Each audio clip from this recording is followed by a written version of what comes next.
नमस्कार, आप सभी का फिर से स्वागत है आपके अपने पुराने YouTube चैनल अन्वेष टीवी पर।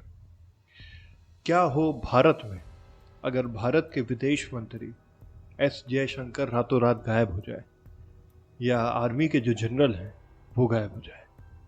भारत का छोड़िए, दुनिया के किसी भी देश में अगर रातों रात कैबिनेट मिनिस्टर गायब होने लगे जिनके बारे में सरकार को भी नहीं पता, तो उस देश का क्या माहौल होगा आप अंदाज़ा लगा सकते हैं। वो खबर पूरी दुनिया में आग की तरफ फैल जाएगी। लेकिन हमारे पड़ोसी देश चाइना में कुछ पता नहीं चलता, जिसके पीछे कई तरीके की कॉन्स्पिरेसीज हैं, कई तरीके के सवाल उठते हैं, लेकिन ना ही वो इंटरनेशनल मीडिया में आते हैं, ना ही चाइनीज़ गवर्नमेंट उन पर किसी तरीके का जवाब देती है। और हाल ही में चाइना के जो बड़े बड़े मिनिस्टर्स होते हैं उनकी रातों रात गायब होने की लिस्ट में एक नया नाम शामिल हुआ है। और इस बार वहाँ के डिफेंस मिनिस्टर ली शांगफू एक रहस्यमयी तरीके से गायब हो गए। और ऐसा नहीं है कि ये अचानक से हुआ, इसके पीछे कई बड़ी तरीके की कॉन्स्पिरेसीज हैं, कई तरीके के सवाल उठ रहे हैं सरकार के खिलाफ। और वहाँ की आम जनता को ये समझ में नहीं आ रहा है कि जिस देश में डिफेंस मिनिस्टर, आर्मी जनरल, अलग अलग तरीके के मिनिस्टर रातों रात गायब हो जा रहे हैं, वहाँ आम जनता का क्या हाल होगा। चलिए मैं डिटेल में इस चीज़ को आपको बताता हूँ। आज का वीडियो एक चाइना की कॉन्स्पिरेसी या कुछ ऐसे सीक्रेट के बारे में है जिसको आम जनता ना जान पाती है, क्योंकि ये बात ना ही सोशल मीडिया पे उतनी जल्दी आती है, ना ही इंटरनेशनल मीडिया इसे उजागर करती है। पता नहीं क्यों, शायद हम और आप जैसे लोग इस बात को जितना जल्दी समझ लें उतना हम अपने और अपने देश की रक्षा कर सकते हैं। चाइना के डिफेंस मिनिस्टर रहस्यमयी तरीके से गायब हो गए। नाम ली शांगफू।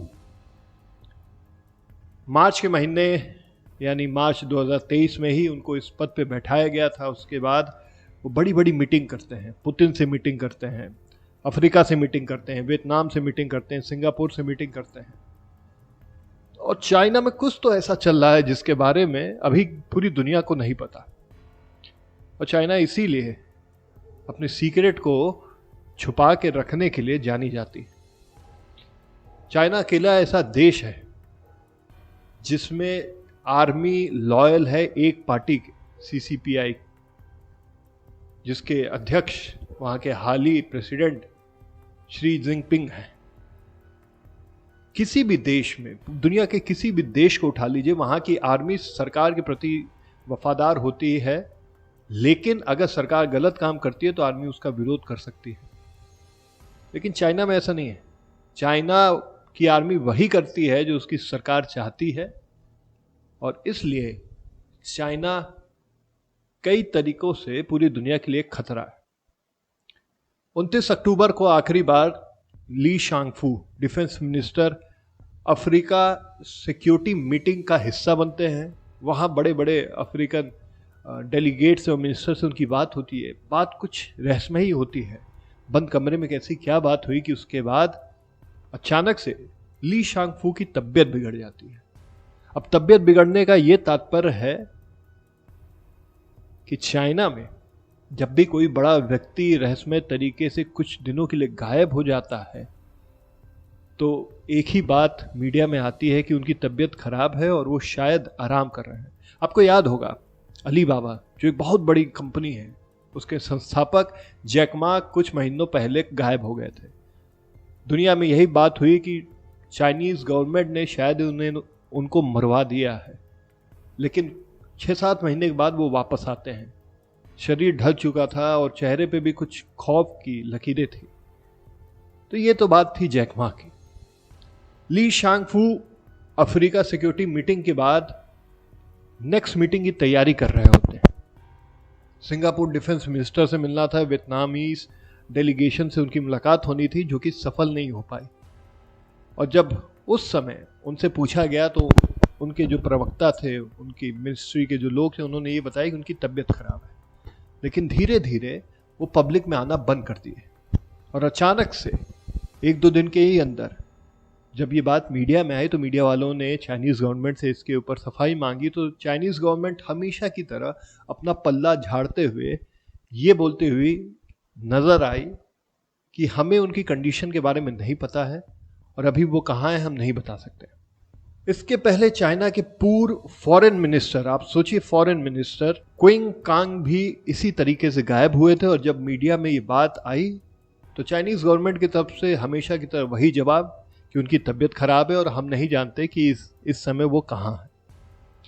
यूएस गवर्नमेंट का मानना है कि ये जो मिनिस्टर्स होते हैं इनको एक सीक्रेट जगह ले जाया जाता है जहाँ पे इन्वेस्टिगेशन होती है, इनसे सवाल जवाब होते हैं।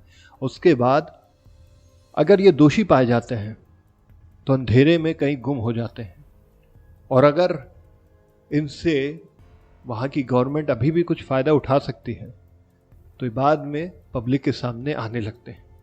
कई लोगों का ये भी मानना है कि ये इन्वेस्टिगेशन इसलिए हो रही है क्योंकि ली शांगफू एक स्कैंडल में फंसे थे एक रिपोर्टर के साथ।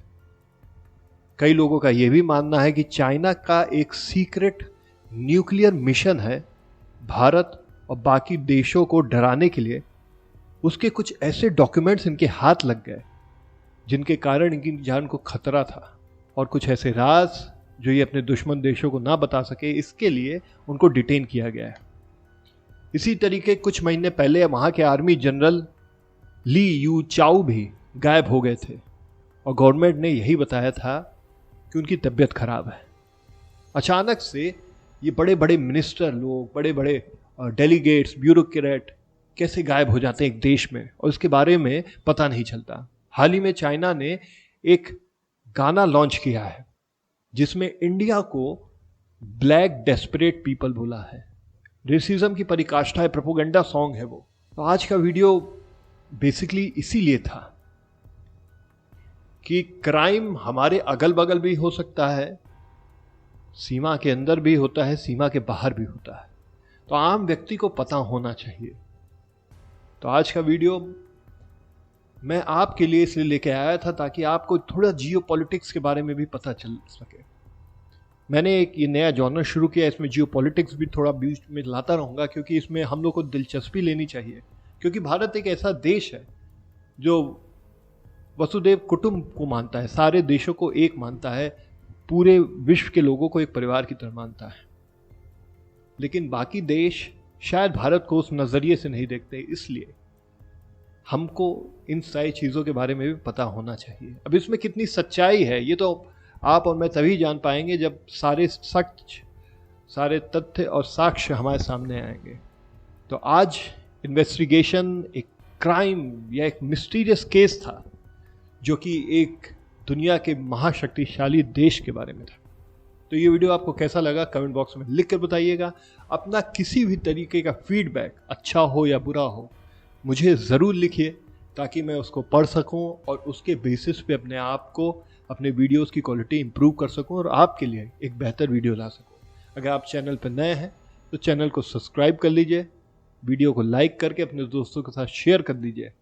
मैंने हाल ही में एक वीडियो बनाया था कि कैसे आप ये चेक कर सकते हैं कि आपका डेटा डार्क वेब पे अवेलेबल है कि नहीं। तो वीडियो का लिंक भी मैं डिस्क्रिप्शन में डाल दूंगा, आप उसे ज़रूर देखें। और अगर आपका डेटा डार्क वेब पे अवेलेबल है तो उसको कैसे सिक्योर कर सकते हैं ये भी उसमें बताया हूँ। अगले वीडियो तक मैं आप सबकी इजाज़त चाहूँगा। आप अपना ख्याल रखिए। जय हिंद, जय भारत।